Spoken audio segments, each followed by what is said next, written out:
Hello everyone, welcome to my YouTube channel.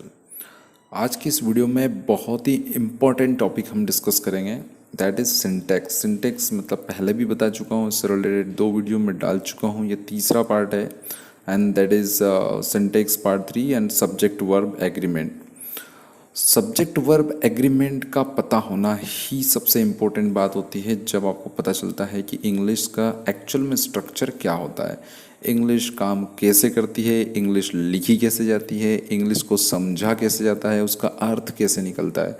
और आपकी जो बेसिक इंग्लिश से रिलेटेड जो कई सारी एग्ज़ाम्स होती है, कई सारी इन द सेंस कि हर लेवल की एग्ज़ाम में इंग्लिश आपसे पूछी जाती है ना। तो उसको अगर आपको रियल में इम्प्रूव करना चाहते हो आप, तो आपको सबसे बेसिक टर्म्स को अच्छे से समझना होगा। Yes, if you are able to speak in English that is very good, no issue, but that is the different thing to understand this language through its grammar.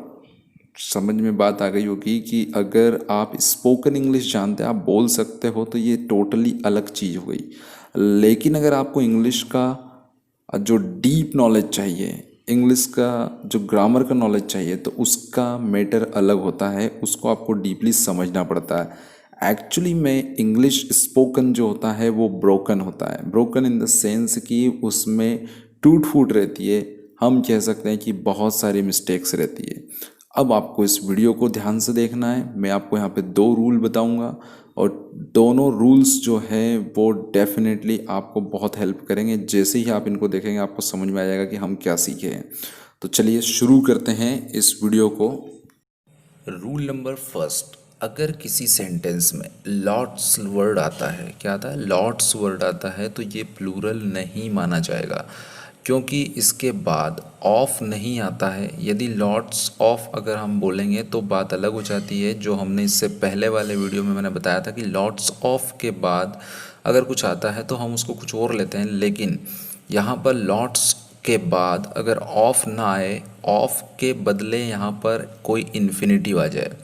Infinitive भी कौन सा, to infinitive, यानी कि to के बाद verb की first form.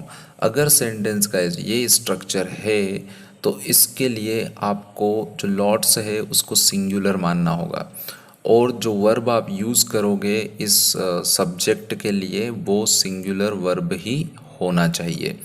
यानी कि सिंपल है, लॉट्स ऑफ ना होते हुए यदि लॉट्स के बाद टू एंड वर्ब आ जाए तो इसका मतलब साफ हो जाता है कि आपको लॉट्स को क्या लेना है, सिंगुलर सब्जेक्ट मानना है, और उसी के अकॉर्डिंग सिंगुलर वर्ब का आपको यूज़ करना है। ठीक है, यानी कि वो वर्ब यूज़ करेंगे जो एक सिंगुलर सब्जेक्ट यानी कि एक वचन के साथ लगती है, उसी वर्ब का आपको यूज़ करना है। ध्यान से देख लीजिए, लॉट्स ऑफ नहीं है, लॉट्स के बाद टू आना चाहिए और उसके बाद वर्ब की फर्स्ट फॉर्म आना चाहिए, तभी ये रूल फॉलो होगा, अन्यथा ये रूल फॉलो नहीं होगा। और ये छोटी सी मिस्टेक आपके नंबर आने से रोक सकती है, और अगर ये छोटी सी जानकारी आपने रख ली तो आप कई सारी एग्ज़ाम में 1 नंबर तो आराम से ले सकते हैं। ठीक है, क्योंकि सब्जेक्ट वर्ब एग्रीमेंट पे ऐसी कोई एग्ज़ाम नहीं है जिसमें क्वेश्चन नहीं आते हैं। तो आप डीपली देखिए, अगर आप 9, 10, 11, 12 first year, second year, final जो भी पढ़ रहे हैं आप, या आप एसआई की प्रिपरेशन कर रहे हैं, पुलिस की कर रहे हैं, कुछ भी, चलिए ये तो हुआ इसके बारे में। अब इसके कुछ एग्जाम्पल्स हम देख लेते हैं क्या है। एग्जाम्पल नंबर फर्स्ट है, there is still lots to be done. Still lots to be done, तो लॉट्स के बाद टू आ रहा है और टू के बाद बी, वर्ब की फर्स्ट फॉर्म आ रही है। उसके बाद है, Sita has still lots to study, वापस से लॉट्स आ रहा है और लॉट्स के बाद टू आ रहा है और टू के बाद स्टडी यानी कि वर्ब की फर्स्ट फॉर्म आ रही है। थर्ड एग्जाम्पल है, we have lots to talk, है ना, वापस से लॉट्स आ रहा है, लॉट्स के बाद टू और फिर वर्ब की फर्स्ट फॉर्म टॉक आ रहा है। तो कभी भी याद रखिए, जहाँ पर भी टू आता है तो टू के बाद तो हमेशा ही अगर वर्ब आती है तो उसका फर्स्ट फॉर्म ही आता है, और इसको हम टू इन्फिनेटिव बोलते हैं, क्योंकि इसके ऊपर टेंस का या सब्जेक्ट का कोई इम्पैक्ट नहीं होता है। और इसको हम इन्फिनाइट वर्ब लेते हैं, क्या मानते हैं, इन्फिनाइट वर्ब लेते हैं, और इन्फिनाइट वर्ब में इन्फिनिटी होता है, वो इसको लेते हैं। ठीक है, रूल नंबर सेकंड की तरफ चलते हैं। रूल नंबर 2 क्या कहता है, यदि आपका सेंटेंस ए नंबर या द नंबर से शुरू हो रहा है तो क्या करेंगे। तो अगर सेंटेंस में द नंबर लगा है, द एंड नंबर्स लिखे हैं, तो इस सेंटेंस में आपको हमेशा ही जो वर्ब यूज़ करना है वो सिंगुलर वर्ब यूज़ करना है। ठीक है, द नंबर मतलब कि आपका सब्जेक्ट क्या होगा, सिंगुलर, चाहे द नंबर के बाद ऑफ लगा हो और ऑफ के बाद जो नाउन आ रही है उसका प्लूरल फॉर्म ही क्यों ना आ रहा हो, लेकिन फिर भी आपको क्या यूज़ करना है, द नंबर के लिए जब भी आप वर्ब लगाओगे सेंटेंस में आगे तो वो सिंगुलर वर्ब ही होगी। सेकंड, अगर ए नंबर है, ए नंबर उसके बाद भी ऑफ लगा रहेगा और उसके बाद भी आपका जो नाउन है उसका प्लूरल फॉर्म आएगा। ठीक है, स्टूडेंट नहीं आएगा, स्टूडेंट्स आएगा, टीचर नहीं आएगा, टीचर्स आएगा, है ना, पर्सन नहीं पर्सन्स आएंगे। तो इन दोनों ही कंडीशन को अलग अलग लेके चलना है। द नंबर मतलब कि सिंगुलर फॉर्म मानना है आपको, और ए नंबर मतलब उसको आपको प्लूरल मान के चलना है।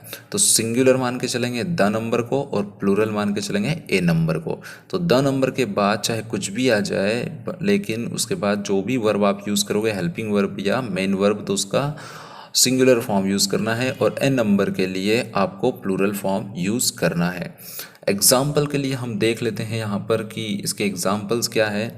तो एग्जाम्पल है the number of persons willing to go to hill station is increasing. तो देख लीजिए, द नंबर ऑफ पर्सन्स, है ना, willing to go to hill station is क्या लगा है, इज लगा है। तो इज क्या है, सिंगुलर वर्ब है और दा के लिए लगा है। दूसरा अगर एग्जाम्पल देखें अपन, तो a number of students have come.